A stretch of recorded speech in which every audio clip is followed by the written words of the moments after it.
The door to the groom's suite stood half open, and the bride stood there, dress brushing the polished floor, breath held like a drumbeat. Inside, the groom, Darius with the bright smile everyone called golden, wasn't alone.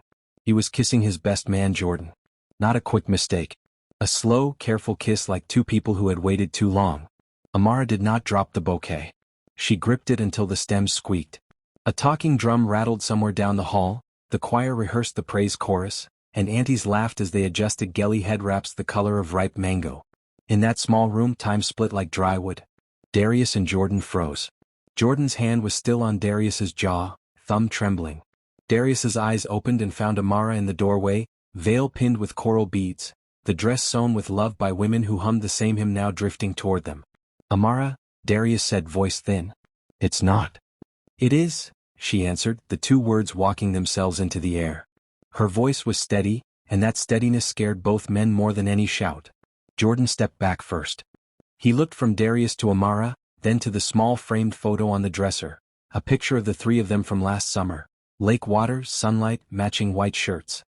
He cleared his throat as if about to apologize to history itself, but the words hid. A bridesmaid's laugh skittered down the hallway. A flower girl ran past the open door, then reversed like a dancer, peeking in with wide eyes at the grown-up quiet. Amara forced a smile and dropped a wink that told the child, "Go on, sweetheart." The girl vanished, relief like a breeze.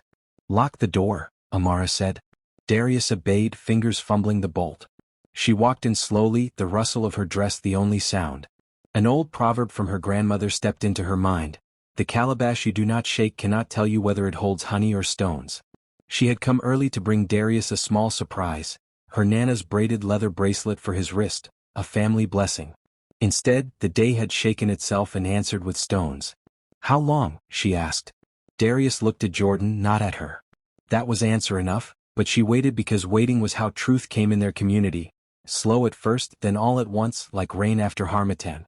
"Before you," Darius whispered. "Enduring. I kept telling myself I could carry both. I thought the ceremony would make it go away." "You thought vows erase a person?" Amara asked. She heard her own voice and winced. It sounded older than the mirrors insisted she was. Jordan spoke finally. "This is on both of us," he said. "We didn't want to hurt you. We thought we were protecting everything." Everything. The word floated. It carried families waiting in the sanctuary, aunties comparing jollof spice, the long envelope of wedding bills, the new lease on the hair studio she and Darius had dreamed of opening on Auburn Avenue. It carried a guest list with names from Lagos, Atlanta, and Houston, with cousins who saved money for plane tickets because they believed in love and travel and the wonder of being present. It also carried something darker in the way Jordan said it, some shore she could not see. "Say my name," Amara said. "Look at me and say it." "Amara," Darius said. He looked at her, finally. He looked ready to kneel, but his legs held him up, the way stubborn trees stand in wind they do not deserve. "I never wanted to embarrass you. My mother, my family, there are expectations." The choir's refrain reached its soft peak, a line everyone's muscles knew by now. "Hold me together, hold me fast." Someone's phone vibrated in the silence like a small trapped bee. It was Jordan's. He didn't move to check it. Amara's chest tightened, but not the way she expected. No tears came. She felt a strange calm, a space that opens on the edge of a cliff where wind speaks clearly. Darius and Jordan were not villains out of a fable with a cruel king and a scorpion tail. They were men caught between worlds, and men caught between worlds still make choices. "How were you going to tell me?" she asked. "We weren't," Jordan said, honest the way only broken pottery can be, sharp but true. "I told him not to do this wedding. He said he had to." "Why?" Amara asked. She kept her voice low, anchored. "Why this wedding if you love him?" Something flickered across Jordan's face. He shot a warning look at Darius, the kind that says, "Don't open that door." Darius's throat bobbed. "Please," Darius said. "Not here. Not today. There are things." "Things like the truth?" Amara's laugh was short and brittle.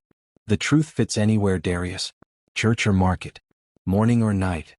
Her mother's friend, Andy Folake, had told her a story a week before, at the bridal shower where they passed around plates of puff-puff dusted with sugar. "Listen, child," Andy had said, tapping the table for each word. "A bride is a river. She carries what is poured into her, but she also knows where not to flow." Amara had smiled then, not knowing she would become a flood if she had to. A knock at the door cut through the small room. 2 minutes to procession, called the wedding planner, Kiana. Amara, are you in there? Darius. Amara glanced at the clock over the mirror. The hands had manners, they kept moving. She looked at herself in the mirror, brown skin glowing, eyes steady, hair wrapped with care, coral beads touching collarbone. She looked like a promise. Promises deserved daylight.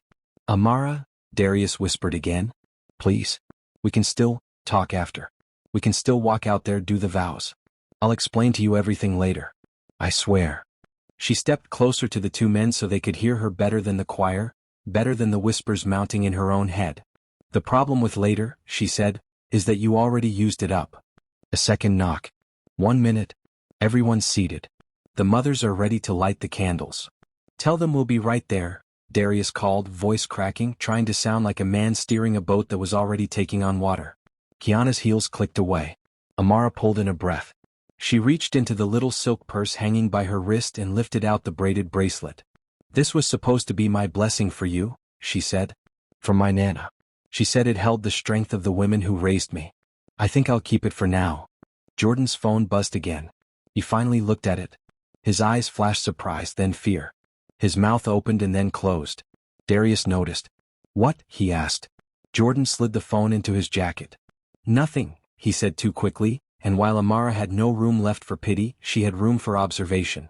The fear was for more than being caught kissing. It was a fear that had names and numbers. What are you hiding? She asked. No one answered. Down the hallway the choir started the processional hum. The congregation grew quiet in unison, an ocean inhaling. Amara turned to the door. I'm going to walk out there, she said. But not because I am blind. I will walk because I know exactly what I'm carrying. Darius moved toward her, hands out. Amara, I love you. I do. I'm sorry. Please. You know how my mother is. She called this wedding a covenant. She said there's money tied up with my uncle's foundation. If I back out, he broke off, swallowing the rest. Jordan caught her gaze. It's not just the money, he said softly, as if the truth might break if he said it too loud. There's a reason he can't back out. A reason you don't know yet. I noticed, Amara said. She reached for the door lock, then hesitated. Something tugged at her mind. The buzzing phone. Jordan's panicked glance. Darius's half-sentence about money and a foundation. Words that smelled of contracts and signatures. She turned back to Jordan. Give me your jacket, she said. He blinked. What? Give me the jacket, she repeated, the way her grandmother would repeat a truth to teach it to a stubborn ear. Jordan hesitated, then shrugged it off and handed it over. Amara slid her hand into the inside pocket and felt paper. She drew out a folded document stamped with a courthouse seal. Her hands didn't shake as she unfolded it. The county clerk's certificate looked up at them like a cold eye. Marriage license and certificate. Names, Darius Cole and Jordan Reed. Issue date, 2 days ago. Ceremony date, yesterday afternoon. Officiant, civil judge. Darius's lips parted. Amara. The processional hymn swelled. Please rise, the officiant's voice boomed from the sanctuary. Someone knocked again, softer this time. Baby? Her mother's voice, warm and worried. Are you ready? Amara folded the document once, twice, 3 times. She slid it into her purse with Nana's bracelet and lifted her chin. Air moved around her as if the room itself had shifted to make a path. She unbolted the door. The corridor lay bright before her, carpet a river down to double doors that waited to open into hundreds of faces she loved. Darius took a step after her, words tumbling over each other. Jordan remained still, eyes on the door, then on his phone, then back on her purse like a man watching a fuse burn toward a secret. Amara stepped into the corridor, the hum of the choir pressing against her like wind at the edge of rain. She paused only once to touch the coral at her neck, the small, living memory of the women who told her to flow where truth needed her.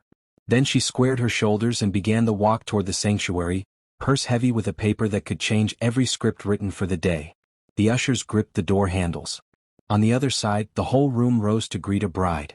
Amara tightened her hold on the purse. She was not running. She was not hiding. When those doors opened, everyone would stand. And when they did, she would raise her hand, holding the folded certificate like a blade, and decide, with hundreds of witnesses, whether to cut the ceremony clean or let it go forward long enough to expose the hands that had woven this net. The ushers pulled. Light burst over her. She took one step across the threshold, and before a word left her mouth, a voice from the front row, clear and heavy with authority, called her name and said, "Child, before you speak, you need to see what is inside this envelope." The entire church turned. In her mother's hands lay a sealed envelope with Darius's mother's name on it and today's date written in sharp black ink. The sanctuary was awash with light, gilding the gold trim of the pulpit and the satin bows tied to the pews. Gospel chords drifted beneath a soft murmur as heads turned to the bride in the doorway. Amara stood there, veil steady, heart ironed flat by the weight in her purse. On the front row, her mother, Nkechi, held up a thick cream envelope with Darius's mother's name in bold on the front. The pen strokes looked like a command. "Child," Nkechi said again, voice calm but carrying, "before you speak." Darius hovered just behind Amara, Jordan a step farther back, one hand pressed tight over the phone in his pocket. From the second row, Darius's mother, Clarice Cole, watched with a face that gave nothing away, a silver brooch at her shoulder shaped like a palm leaf, a symbol of victory that seemed to dare anyone to try and take it. Amara walked forward, aisle a red river between rows of eyes. Ushers in white gloves smiled without knowing what they were smiling about. Aunties leaned in close enough to share breath, gelly head wraps catching the light like small suns. The choir hummed a softer refrain, unsure whether to keep going or stop. The pastor, Reverend Elijah, tall, steady, a man whose laugh could break up a storm, stepped down one stair from the platform, hands open. Nkechi stood to meet Amara halfway. Up close, her mother's eyes were gentle but unflinching. She slid the envelope into Amara's hand and closed her fingers around it. "It came to me this morning," she said low. "No return address. Left at the clinic door. I didn't want to open it alone." Amara glanced toward Clarice. The older woman's chin lifted a half-inch, as if acknowledging an opponent at the start of a long game. Amara broke the seal. Inside lay three things: a typed letter with the Cole Foundation letterhead, a bank cashier's check, and a crisp non-disclosure agreement with two sticky flags marking signature lines. The check blinked up at her first, $250,000, the numbers neat and certain. The letter's first sentence hit next. In light of the ongoing operating deficit at the Auburn Avenue Community Clinic, the Cole Foundation will release emergency funds today upon the successful completion of the Colo Coro marriage ceremony, as previously discussed. Auburn Avenue. The clinic where Nkechi had patched children's knees, checked aunties' blood pressure, and kept elders' insulin cool in summer brownouts. The place that hadn't made payroll last month for the first time in its 20-year history. Amara felt the letter push against her ribs. She read on. "The public nature of this covenant strengthens investor confidence in our family's stability," it continued, smooth and careful. "As agreed with Miss Cole, the marriage is to be consummated in ceremony today. The parties may structure their private lives in a manner they deem fit for a period of 12 months, after which an amicable dissolution with mutual respect may be pursued.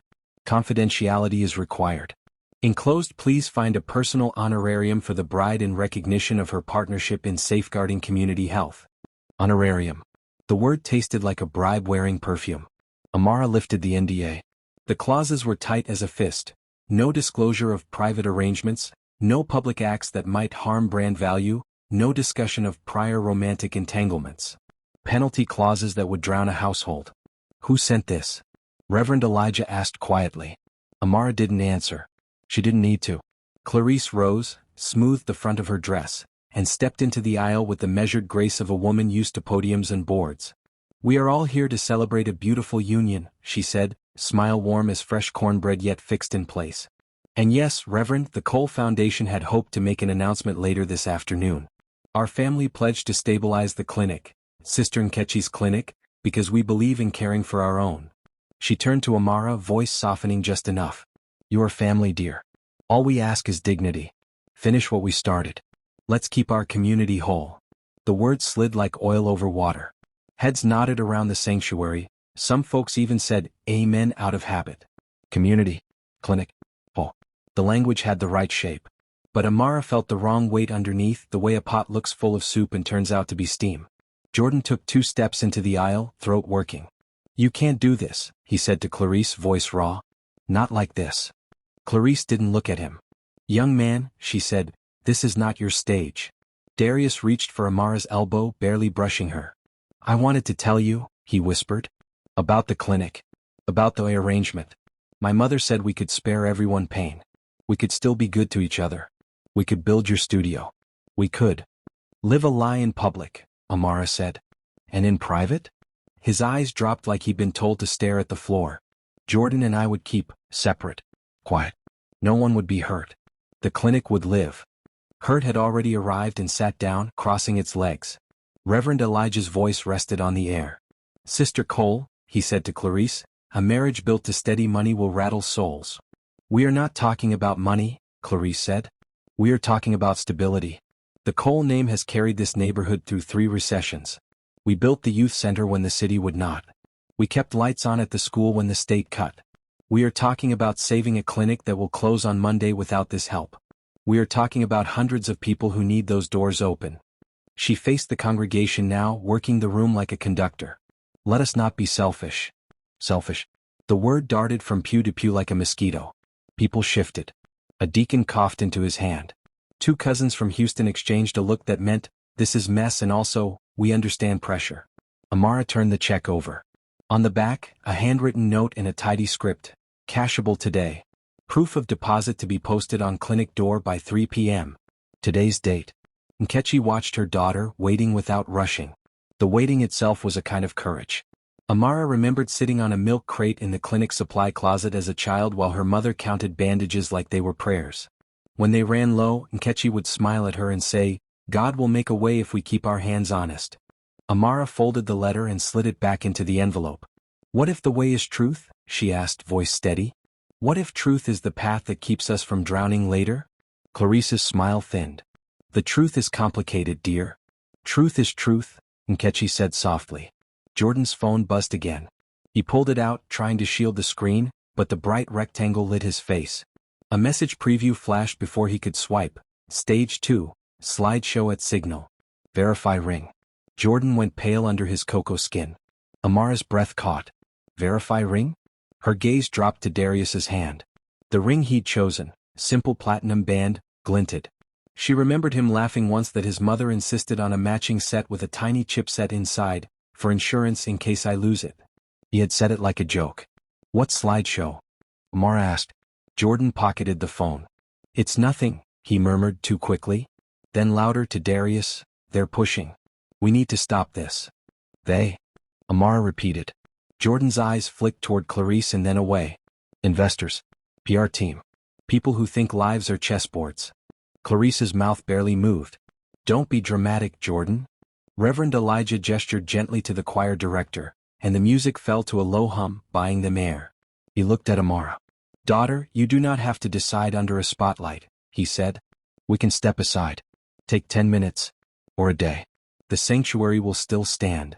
The check won't, Clarice said sweetly. Nkechi's hand found Amara's. The clinic has seen worse storms, she whispered. We will not sell your life to patch the roof. For a heartbeat the noise fell away. Amara could hear a ceiling fan creak, a child's shoe scuff, the soft click of someone's camera phone starting a video. She saw their faces, their neighbors from the market, the drumline boys in sharp suits, aunties who taught her to wrap gelly and fry plantain just right. She saw Jordan's fear. She saw Darius standing like a boy caught between shore and deep water. Her mind moved to the backstory of it all because that's where the spine of a day hides. She saw last autumn, when Darius walked into her new booth at the salon on Auburn Avenue, asking for a shape-up before a gala. He'd sat quiet under the cape while she worked, then surprised her by tipping big and staying to help her take out trash. He came back the next week with plantain chips and a flyer for a neighborhood business grant. He brought Jordan the week after, saying, My best man needs a line. They had been a pair, laughing, easy, the kind of friendship that makes you think warmth is simple. When Amara's landlord doubled rent, Darius introduced her to his mother, who smiled wide and promised to see what the foundation can do. Doors opened. Papers moved. She mistook gratitude for safety. Back in the present, the projector screens at the sides of the sanctuary flickered to life. The tech team, taking some unspoken cue, or an explicit signal, started the pre-programmed slideshow. Baby photos of Amara and Darius, high school portraits, goofy snapshots with friends. The congregation softened, chuckles warming the air. The beat of tension smoothed for a breath. Jordan flinched. No, he said too loud. He turned toward the AV booth at the back, raising a hand. Cut the feed. The techie looked confused. Clarice did not. She slipped her phone into her clutch like someone who had just checked the weather she expected. On the screen, after a picture of Darius in a tiny tux at age 5, the slideshow stuttered. The image froze, blinked, and then shifted into something that was not on anyone's program. A gray city office with a wall clock, 2 men standing before a judge, hands intertwined. The county seal in the corner. A date stamp, yesterday.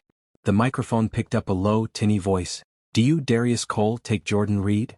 A collective gasp rose like a wave hitting rock. Reverend Elijah's hand went to his chest. Nkechi squeezed Amara's fingers hard enough to ground her. Clarice's jaw set, but even she could not blink this away. Jordan whirled, wild-eyed, searching for the source. Darius took a half-step toward the screen as if he could unplug it by will. Amara did not move.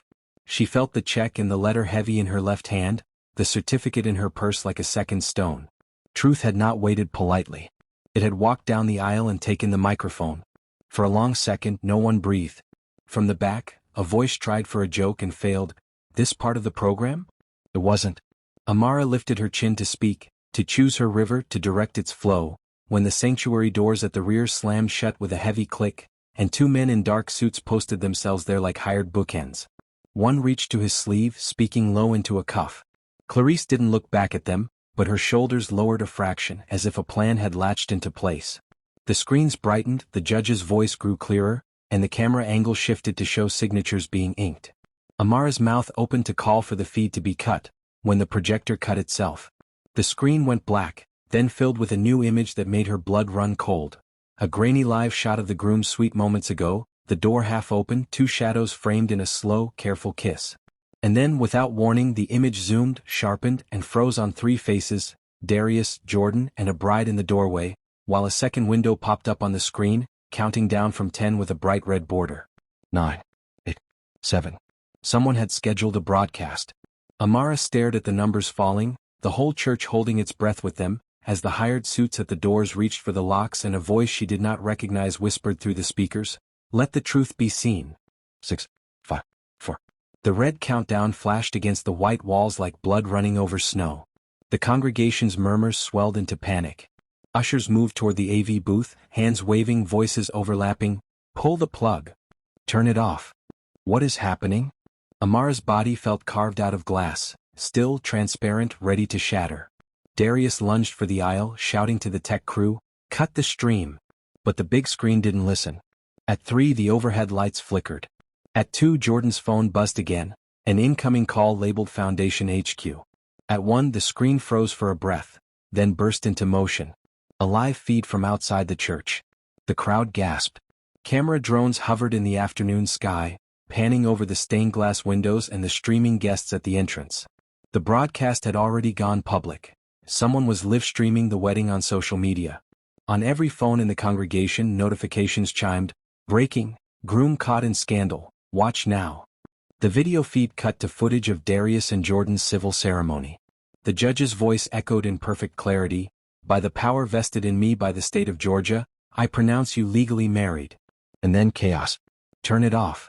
Clarice barked, the mask of calm snapping. She motioned sharply to the suited men by the doors. "Now."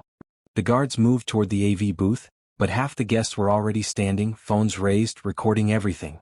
A murmur turned into a storm. The choir stopped mid-hymn. Reverend Elijah tried to speak over the noise, but the microphone shrieked feedback and died. Nkechi wrapped her arm protectively around Amara's shoulders. "My child, don't move," she whispered. "Don't let them use your pain as a show." But Amara's eyes were locked on Darius.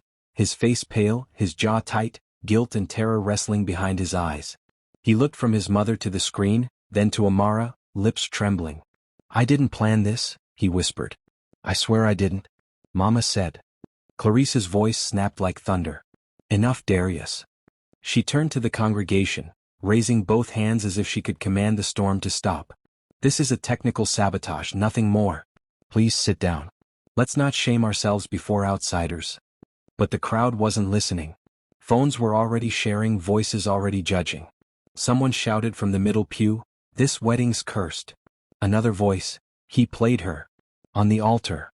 And another, sharper, colder, "He betrayed both God and her. What kind of man?" The sound rose like the sea before a break.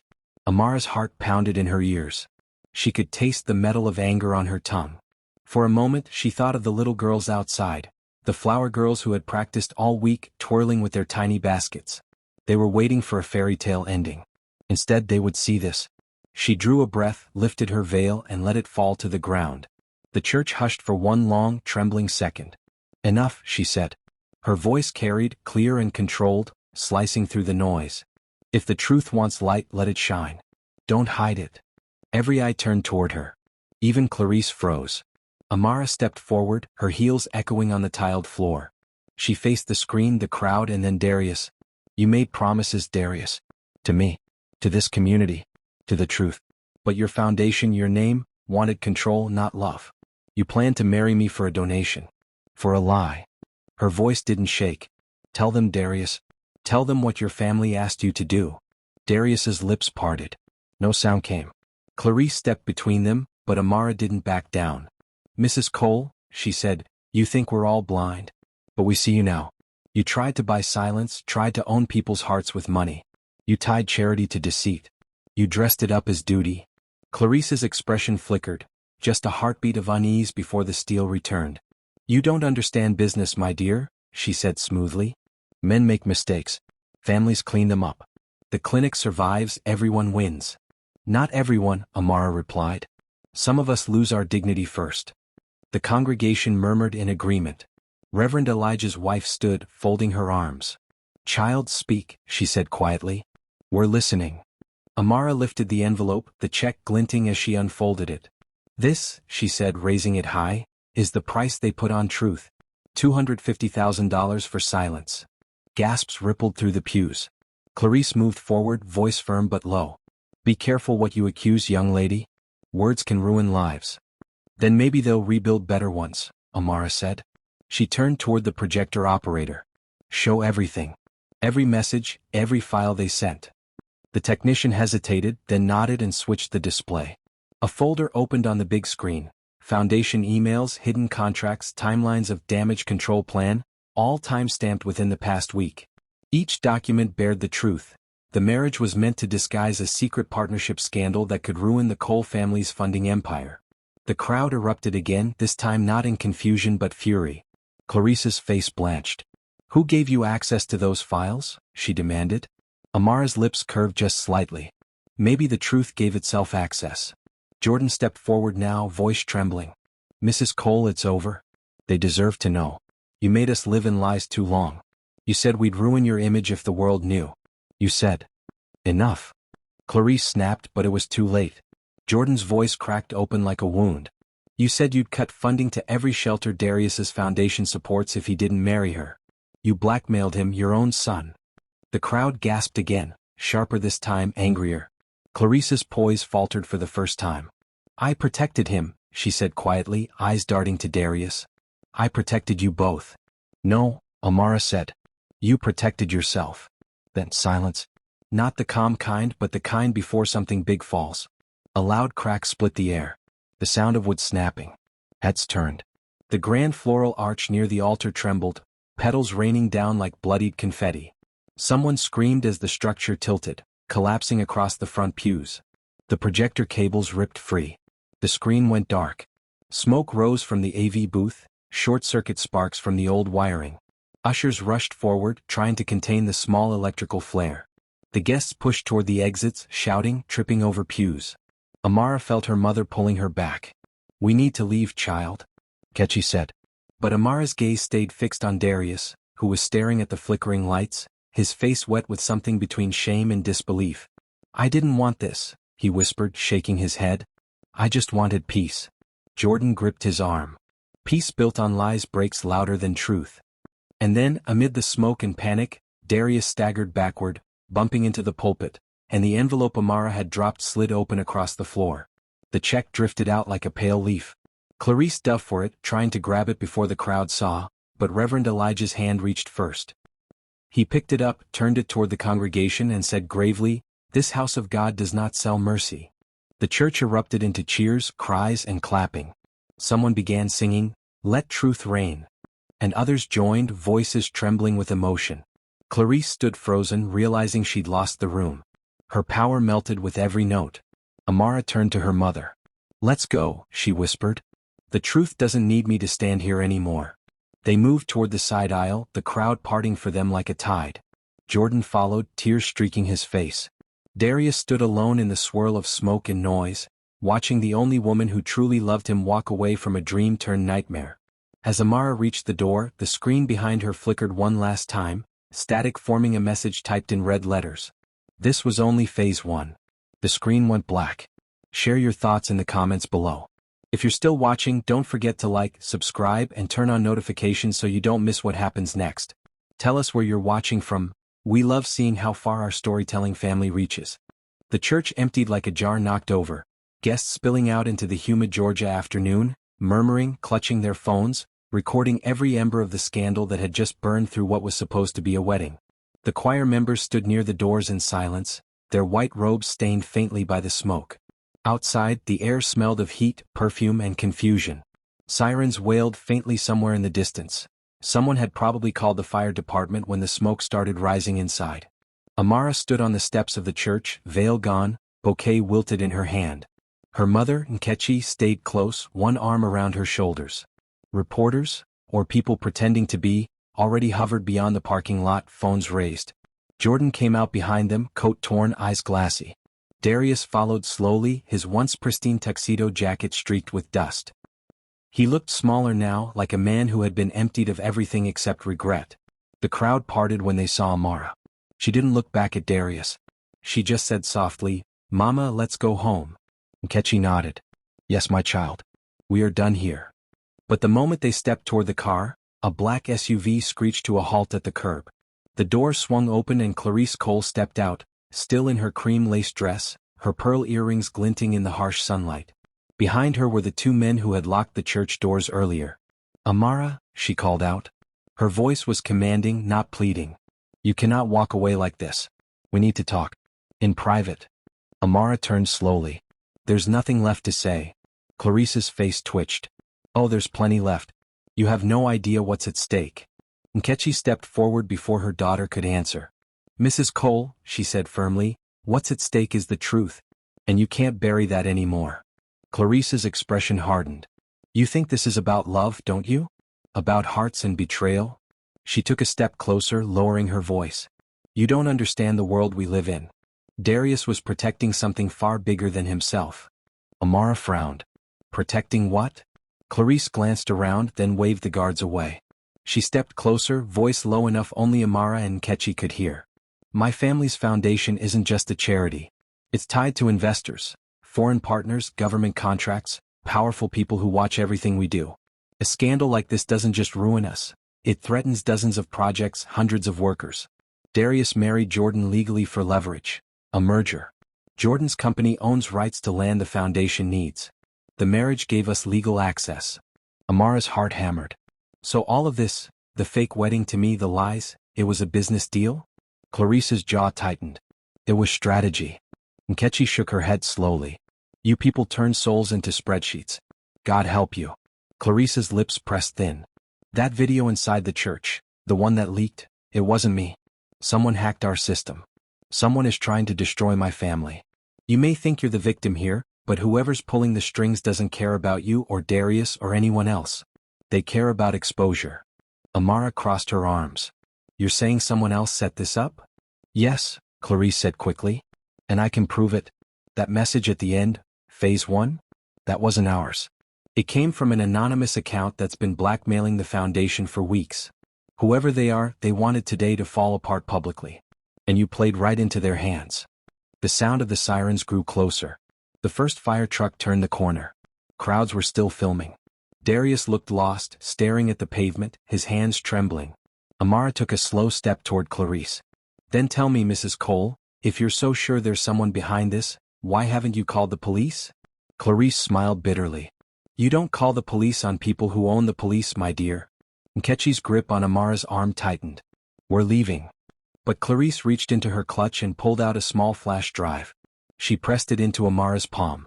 "This holds everything, the real contracts, the money trail, the names. Take it. You're the only one the press still believes right now. If you release it, it clears my son. It will ruin me, yes, but it will stop whoever's behind this from controlling us any further." Amara stared down at the flash drive. "Why give it to me?" "Because I can't trust anyone else," Clarice said quietly. And because, for all my mistakes, I know you still want the truth. Before Amara could answer, the reporters surged forward. Flashbulbs popped, questions flying like stones. Miss Okoro, were you aware your groom was already married? Is it true the Cole Foundation paid you to stay silent? Was this wedding part of a business cover-up? Nkechi moved to block them, shouting, "That's enough." But Darius stepped forward, voice shaking but clear. "Don't blame her. This is all on me." The cameras pivoted toward him. Clarice's eyes widened. "Darius, no. I lied," he said. "I lied to the woman I love, to my mother, to everyone here.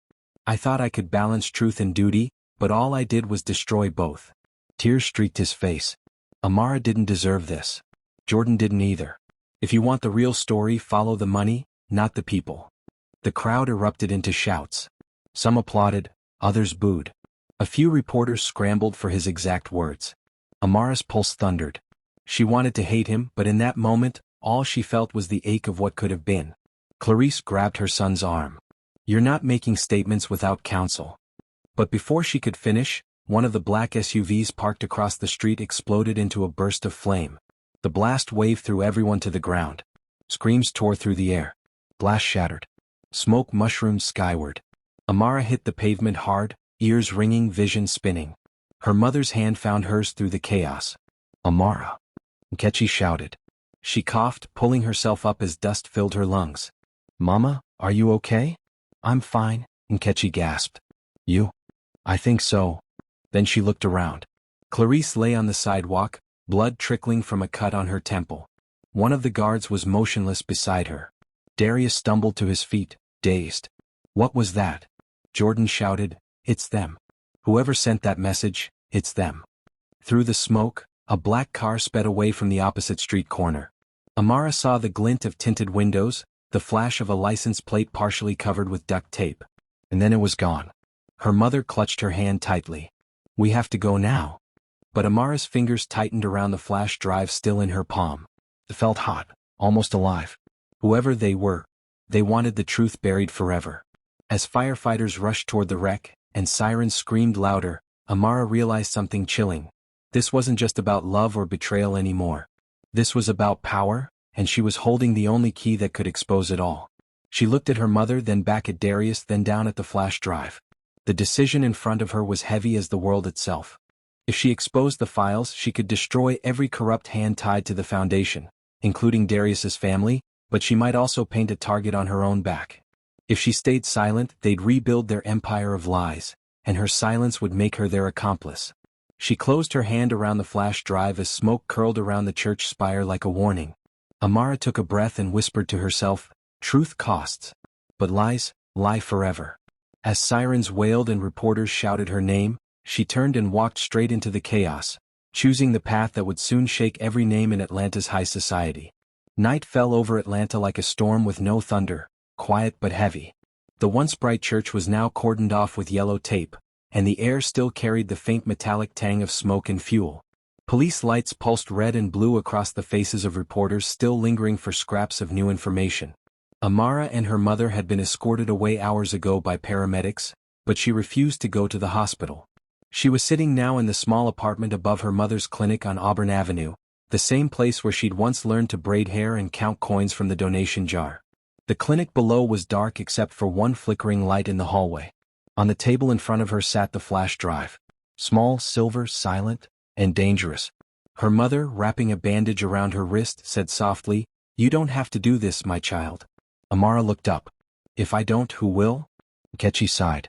"You think truth saves everyone. But truth is sharp, it cuts both ways." Amara stared at the window where rain streaked the glass, distorting the neon glow from the street below. "Mama, those people tried to kill us. That explosion wasn't an accident. Someone's willing to burn the whole city to hide whatever's on this drive." Nkechi looked toward the door where a police officer had stood earlier to take their statements. "We should hand it over to the police." "No," Amara said immediately. "Clarice said they own the police. If we give it to them, it'll disappear before morning." Her mother frowned. "Then who can we trust?" Amara hesitated, thinking of one person who had stood by truth even when it cost him. Reverend Elijah. The Reverend. He's old school, Mama. He doesn't bow to money. "Then you'd better go before they find out where you are," Nkechi said. A loud knock broke the silence. Both women froze. 3 knocks, slow, deliberate. Nkechi whispered, "Were you expecting someone?" Amara shook her head, then slipped the flash drive into her pocket. She motioned for her mother to stay back and stepped toward the door. "Who is it?" she asked. A familiar voice answered. "It's me, Jordan." Relief mixed with tension. She unlocked the door just enough to see him. His shirt was torn, his lip cut, and his eyes darted nervously up and down the hallway. "They're watching the building," he said, stepping inside quickly. "You're not safe here." Amara shut the door behind him. "Who's watching?" "The same people who planted that car bomb," he said, breath shaky. "I traced one of the emails sent to the Foundation's servers. It came from an offshore account connected to an investor named Qasim Rojas. He's been trying to take control of the Cole Foundation's assets. The gay marriage, mine and Darius's, wasn't just about love or leverage. It gave legal access to his company's patents. Clarice's enemies want that paperwork back and they'll kill for it." Nkechi crossed her arms. "And now you've brought them to our doorstep." Jordan winced. "I'm sorry, ma'am, but I can't protect her alone." Amara frowned. "You said they'll kill for it. Who exactly are they?"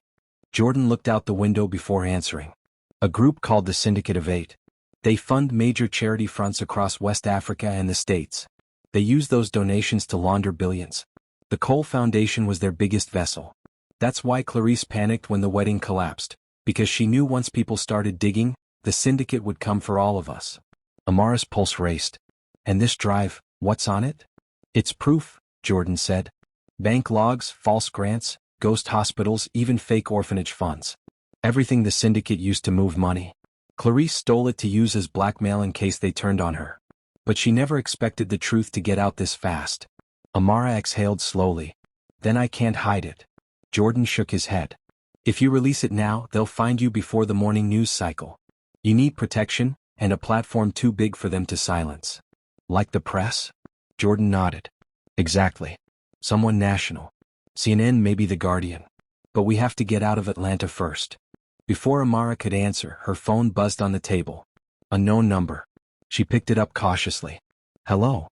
A distorted voice crackled through the line. "Miss Okoro. You have something that doesn't belong to you." Amara's stomach turned cold. "Who is this?" The voice ignored her. "You have 24 hours to return the flash drive to the Cole Foundation headquarters. If you don't, your mother's clinic will burn before sunrise." The line went dead. Her mother's face went pale. "They know about the clinic." Amara's grip tightened around the phone. "Then we're not waiting 24 hours. We're ending this tonight." Jordan rubbed his temple. "That's suicide." "Not if we're smart," she said. "Clarice wanted me to expose the files anyway. We'll leak them, but through someone who can't be bought." "Who?" Jordan asked. Amara thought for a long moment. Then it hit her. "Grace Nwosu," she said finally. "The independent journalist who exposed the Lagos oil cover-up. She's in Atlanta now. If we get the drive to her, she'll make sure the truth reaches the world before the syndicate can bury it." Jordan frowned. "And you're sure you can reach her?" "I did her hair 2 months ago," Amara said quietly. "She still owes me one favor." Her mother shook her head. "This is dangerous." Amara looked at her. "So is silence, Mama." Outside, thunder rolled over the skyline. Jordan pulled his hood up. "Then we move fast. I'll drive." Amara slipped the flash drive into her purse. "No. We can't go straight there. If they're tracking us, they'll expect that. We take the back roads, through the industrial zone." Her mother caught her hand, eyes full of worry. "Promise me you'll come back." Amara nodded. "I will." They stepped into the wet night. The street was nearly empty, puddles reflecting the flickering streetlights. Jordan's old Honda waited by the curb. They got in, the engine rattling to life. As they drove off, Amara glanced back at the clinic window. Her mother's silhouette stood there, small against the glass. In her pocket, the flash drive felt heavier than before, like it was pulling her toward something dark and irreversible. Jordan's phone buzzed again. He checked the screen and cursed under his breath. "They're tracking my signal. 3 SUVs just left the Cole estate heading this way." Amara tightened her seatbelt. "Then let's see how fast truth can drive." The tires screeched as they turned down the narrow back road leading toward the old industrial park, where shadows waited, and where the next trap was already set. Because as they disappeared into the night, a black van rolled out from behind a warehouse 2 blocks away. Inside, a man in a gray suit spoke into a headset. "They're on the move," he said coldly. "Activate Phase 2. Rain slicked the empty road like spilled glass as Jordan's old Honda raced down the industrial strip. Streetlights flickered and died one after another, swallowed by the storm clouds rolling low over the city. Amara gripped the dashboard, eyes scanning every corner. Every shadow felt alive. "This road leads to the river," Jordan said, squinting through the windshield wipers. "There's an old warehouse at the end, abandoned printing factory. Grace's office isn't far from there." "Good," Amara said. Her voice was calm, but her heart beat like a drumline. "If those SUVs are still behind us, we'll lose them near the docks." Lightning flashed. For a split second, Amara saw the reflection of headlights far behind them, 3 pairs moving in unison. "They're not far," she whispered. Jordan's jaw clenched. "Then we keep moving." They sped past broken billboards and rusted shipping containers. The rain intensified, hammering the roof, drowning the sound of their tires. But when they turned the corner near the factory, the road ended abruptly, blocked by a black van parked sideways, its headlights burning bright. "Stop!" Amara shouted. Jordan slammed the brakes. The tire screamed. The car fishtailed and stopped inches from the van. The driver's door of the van opened. A tall man stepped out wearing a gray suit that didn't belong in a storm. His face was sharp, emotionless. He raised a small device in his hand, a remote with a red button glowing faintly. Jordan whispered, "That's him? Kasim Rojas." Amara's breath caught. "The investor?" "Yes. The syndicate's front man." Kasim walked closer, rain sliding off his slicked back hair. He tapped the remote lightly as if to remind them who held control. "Miss Okoro," he said, voice smooth as glass. "You've caused quite a storm today." Amara pushed her door open. "You tried to kill us." "Not you," Kasim said. "You're valuable." But Clarice's greed was becoming inconvenient. "So you bombed her car?" He smiled faintly. "Let's call it an unfortunate malfunction. The foundation's collapse was necessary. But now you have something that doesn't belong to you." Amara stepped out of the car, purse clutched tightly. "You mean the proof of your crimes?" Kasim tilted his head. "Those files were created by us. They can be erased by us too. I'm giving you one chance. Hand over the drive, and you and your mother can go back to your little salon and clinic. No more accidents." Jordan got out slowly on the other side, shielding Amara with his body. "You think she's going to trust you after what you did?" Kasim's faint smile didn't fade. "Trust isn't necessary. Fear is enough." The van doors opened and 2 men stepped out, both carrying silenced pistols. Amara's fingers trembled against the purse zipper. "You'd shoot us in the middle of a city?" Kasim shrugged. "Cities swallow noise every night." Jordan took a slow breath. "Then you'll have to find the drive first." Before Kasim could react, Jordan tossed something small into the air, a USB stick identical to the one in Amara's purse. It hit the wet pavement and skittered toward Kasim's shoes. The syndicate man crouched to pick it up. In that moment, Jordan shouted, "Run!" He grabbed Amara's hand and they sprinted toward the warehouse doors. The guards raised their guns, but the rain muffled their visibility. 2 shots cracked, sparks bouncing off the car frame, but Amara and Jordan were already inside the factory. They slammed the door behind them, panting. The air inside smelled of oil and dust. Machinery hulks loomed like shadows of extinct giants. Jordan pointed toward a metal staircase. "Up there. We'll get a signal on the roof." Amara nodded. They ran up, footsteps echoing. Halfway up, Amara glanced down. The warehouse door burst open below, Kasim's men entering, flashlights slicing through the dark. "Split up," one shouted. They reached the upper level, a catwalk overlooking the entire floor. Rain leaked through the broken roof. The wind howled. Jordan pulled out his phone, fingers shaking as he tried to connect to a network. "Come on," he muttered. "Signal, signal." "Try hotspot," Amara said, glancing down at the guards. "If we upload the files now, they can't stop us." But Jordan's screen stayed blank. "They're jamming the signal." Then footsteps. Behind them. Amara turned and froze. Kasim stood at the top of the stairs, gun raised, water dripping from his suit. "You should have taken my offer," he said softly. "Now you'll disappear like the others." Jordan stepped in front of her, voice shaking. "You'll have to go through me." "I intend to," Kasim replied. He pulled the trigger, once, twice. The sound was muffled, but the impact wasn't. Jordan stumbled backward, clutching his side. He hit the railing hard and crumpled. "Jordan!" Amara screamed, catching him before he fell over the edge. Blood spread through his shirt. His breathing came in gasps. Amara, listen. The flash drive, it's encrypted. Only you can open it. My fingerprint, it's on the backup key. Stop talking, you're going to be fine. But Jordan shook his head weakly. Get it, to Grace. Kasim's footsteps echoed closer. Amara turned, tears mixing with rain. Move away from him, Kasim ordered. Amara rose slowly. Her dress, once a wedding gown, was streaked with dirt and blood. You want the drive? She said. Then come take it. Kasim smirked and stepped forward. You think I won't? Amara took one slow step back toward the catwalk's railing. You might. But you'll lose more than you gain. He frowned. What do you mean? Her hand darted into her purse, not for the drive but for Jordan's phone. She lifted it high, screen glowing. Smile, she said through clenched teeth. You're live on social media. Kasim froze. Amara's thumb pressed the screen. A live stream had been running since they entered the warehouse. Thousands were watching. Comments flooded the feed. Kasim's gun wavered. You think that matters? You think anyone will believe? The sound of sirens cut him off. Blue and red lights flashed through the warehouse windows. Police cars surrounded the building. Helicopter blades chopped the rain-soaked air. Kasim's face darkened.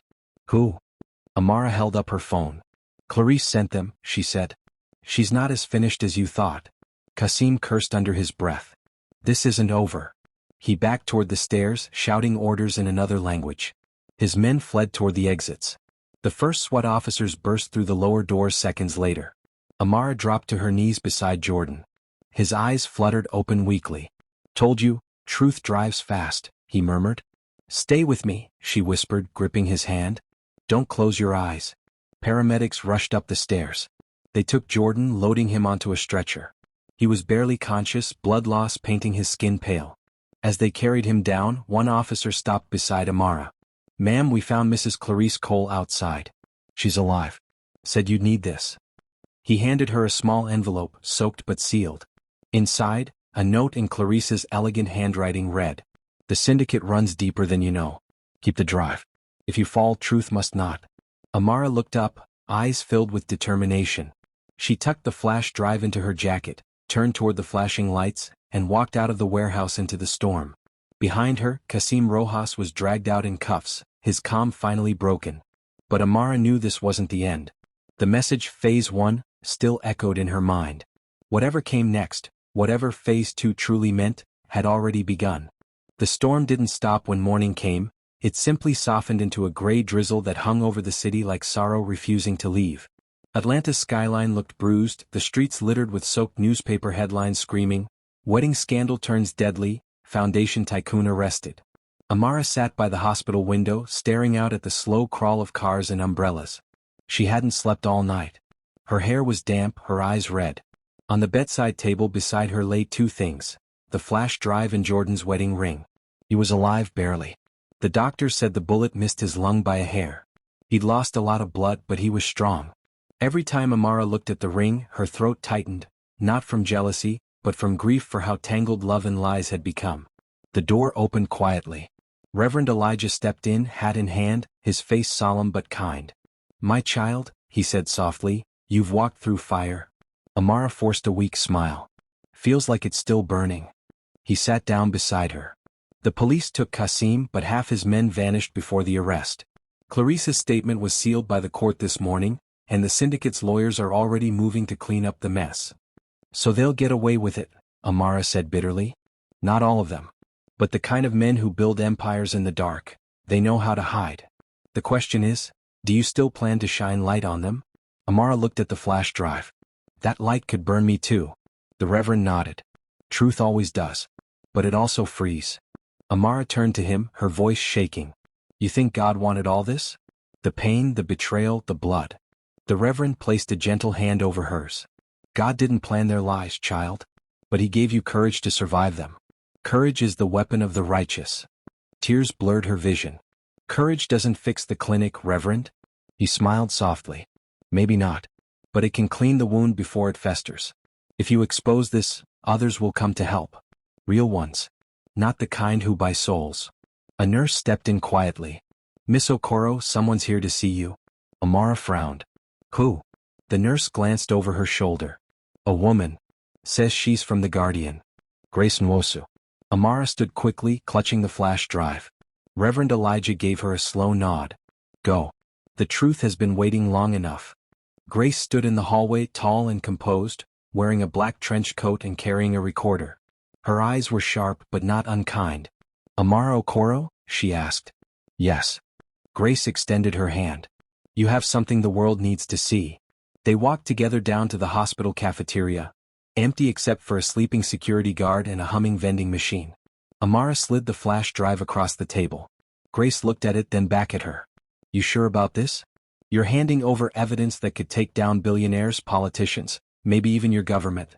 Once this goes live, there's no turning back. I'm sure, Amara said. I didn't fight this hard just to hide the truth again. Grace nodded. Then let's do it right. We'll verify every document, every payment trail. The story will drop worldwide in 48 hours. 48 hours? Amara's brow furrowed. They'll come after you. Grace's lips curved into a faint smile. They always do. She packed up her laptop, slipped the drive inside and stood. I'll send you a copy of the files once we decrypt them. Stay close to people you trust. As Grace turned to leave, Amara stopped her. One question. The video at the wedding, the one that showed everything. Who leaked it? Do you know? Grace hesitated. That's the strange part. The footage didn't come from the church's security system. It came from a private encrypted channel. The sender used the name NDC. We're still tracing it. NDC? Amara repeated. What does that mean? No idea, Grace said. But whoever they are, they were one step ahead of everyone. She left with the flash drive, heels echoing down the hall. Amara sank back into her chair, mind swirling. NDC, the initials tugged at something familiar in the back of her memory, but she couldn't place it. Then her phone buzzed. A new text message. Unknown number again. It read, Phase 3 begins tonight. Don't trust anyone. Her heart leapt. She called the number immediately, but it was disconnected. Moments later, the lights in the hallway flickered, and an announcement crackled through the hospital intercom. Attention staff. Emergency power test in progress. Please remain calm. But the hospital wasn't due for any power test. That much Amara knew. She stood quickly and looked toward Jordan's room. No, she whispered. She ran down the corridor, raincoat flapping. Two nurses were pushing a cart past, confused by the sudden blackout. The lights blinked twice, then went completely out. Only the dim red glow of the emergency lamps remained. When Amara reached Jordan's room, the bed was empty. She froze. The sheets were pulled back, still warm. The 4 bags swayed gently, dripping onto the floor. And on the pillow lay a single folded note. Her trembling hands opened it. Read. You were brave, Amara. But bravery isn't safety. If you want to see him again, come alone to the old coal estate before midnight. At the bottom of the page was a symbol, a coiled serpent around an eye. The same symbol she'd seen once before, embossed on the Coal Foundation's boardroom glass wall. Amara's stomach twisted. The syndicate wasn't done. She stuffed the note into her pocket, grabbed her coat and ran for the stairs. Reverend Elijah called after her, Child. Where are you going? She turned briefly, eyes blazing. To finish what they started. Outside, the rain had stopped, but thunder rumbled faintly in the distance. She climbed into a taxi, giving the driver one destination, Coal Estate, Milton County. The driver gave her a wary glance. Ma'am, that place is empty. Has been for years. Not tonight, she said. As the car sped into the misty dark, Amara pressed a hand over her chest, where her grandmother's old bracelet still rested, a reminder of strength passed down through blood. The estate loomed miles ahead, a shadow on a hill. Somewhere inside, Jordan was alive, or bait. And somewhere inside, Phase 3 was waiting to begin. The road to the coal estate twisted through dark forest and mist. The trees stood like sentinels, tall and watching, their branches bending low as if to whisper warnings. The taxi driver kept glancing nervously into the rearview mirror. Ma'am, you sure you want to go up there this late? He asked. People say that place has been empty since the fire. Amara's gaze stayed fixed on the faint lights ahead. I'm sure. He hesitated but didn't ask again. The car's tires crunched gravel as they approached the grand iron gates, twisted open, one hinge broken. The mansion beyond sat half in ruin, half in shadow. Once, it had been the pride of Atlanta's elite. Now, ivy crawled up the walls and the windows stared out like hollow eyes. Wait here, Amara said, paying the driver. He shook his head. Not a chance, miss. I'll circle back in 20 minutes. You got that long before I'm gone. She nodded and stepped out. The night air was cold and still. Lightning flared behind the clouds, lighting up the mansion's cracked columns. The main door stood ajar, moving slightly with the wind. Amara pulled her hood tighter, her shoes crunching on broken stone as she stepped inside. The entrance hall smelled of mildew and burned wood. Dust swirled in her flashlight beam. Portraits of the Cole family still hung on the walls, faces stern and proud. In one corner, a large mirror stood cracked through the center. Her reflection split, one half strong, the other frightened. "Jordan?" she called softly. Her voice echoed back, too empty. A faint noise answered from upstairs, a low groan, then a cough. "Jordan." She ran toward the grand staircase, taking the steps 2 at a time. At the top of the landing, the air felt heavier, charged with something unseen. She followed the sound down a hallway lined with peeling wallpaper and broken chandeliers until she reached a half-open door. She pushed it wide. Jordan was there, tied to a chair, his mouth taped, his shirt bloodied again. His eyes widened when he saw her. "Hold on, I've got you," she whispered, rushing forward. She tore the tape from his mouth and started on the ropes, but he shook his head violently. "Trap," he rasped. "Run." A voice interrupted him. Too late for that. Amara turned. Clarice Cole stood in the doorway. Her once perfect dress was torn at the hem, her hair streaked with gray ash, but her poise was intact. In her hand she held a pistol. "Mrs. Cole?" Amara breathed. "You're behind this?"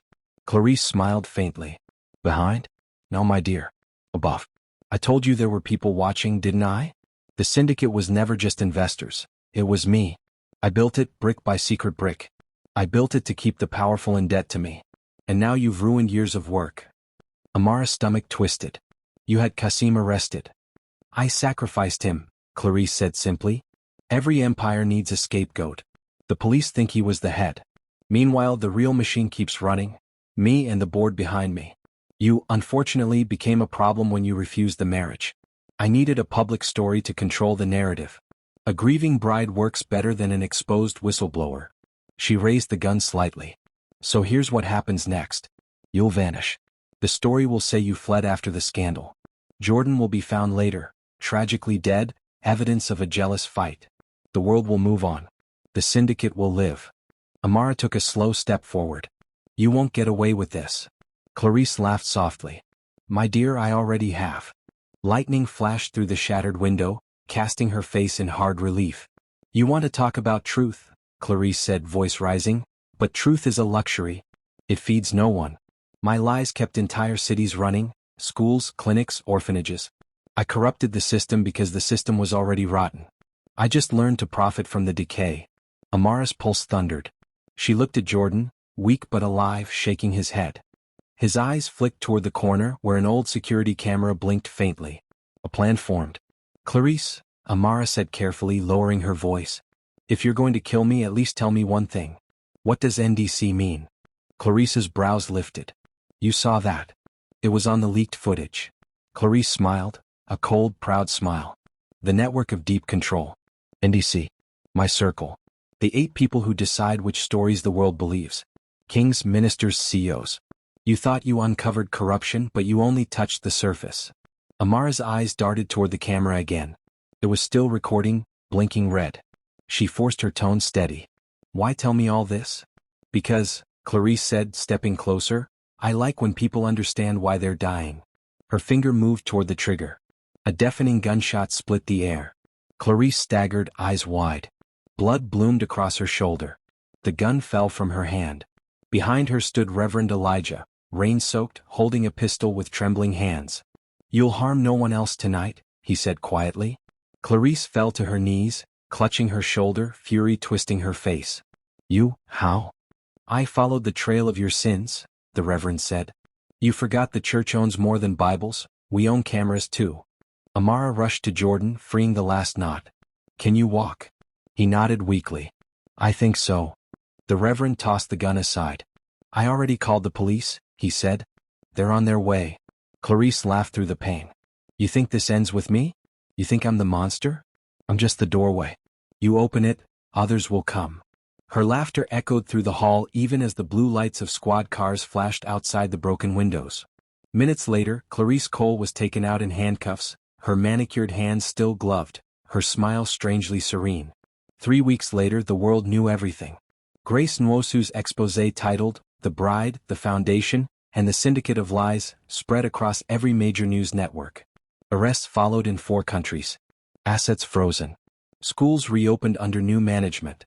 And Amara? She stood outside her mother's clinic watching painters put up a new sign, Auburn Free Health Center, rebuilt by the people. The neighborhood had changed overnight. Strangers stopped to thank her. Some called her a hero. Others whispered she was lucky to be alive. Jordan recovered slowly. The last time she saw him, he was heading to testify before the federal commission. "Truth hurts," he told her, "but healing starts there." Amara smiled thinking of him now. Her mother came out carrying 2 cups of Zobo. "They're asking for you inside," she said. "There's a young couple who wants advice about starting their salon." Amara chuckled. "Let them in. Maybe they'll do better than I did." As she turned to go back inside, her phone buzzed. A new message. Unknown sender. Read. "Congratulations, Amara. Phase 3 complete. See you soon, Phase 4 awaits." Her hand went cold. She looked up slowly, scanning the street. The people, the cars, the laughter, all looked normal. But in a black sedan parked across the road, she caught a faint movement. Someone watching her. The car engine started and it drove away. Amara's mother touched her shoulder. "You okay?" Amara forced a smile. "Yeah, Mama. Just ready for the next chapter." She slipped her phone into her pocket and walked back into the clinic. Her reflection briefly caught in the glass door, looking calm, strong, and unbroken. Outside, thunder rolled again, distant but steady, as if the sky itself was reminding her. Truth never sleeps.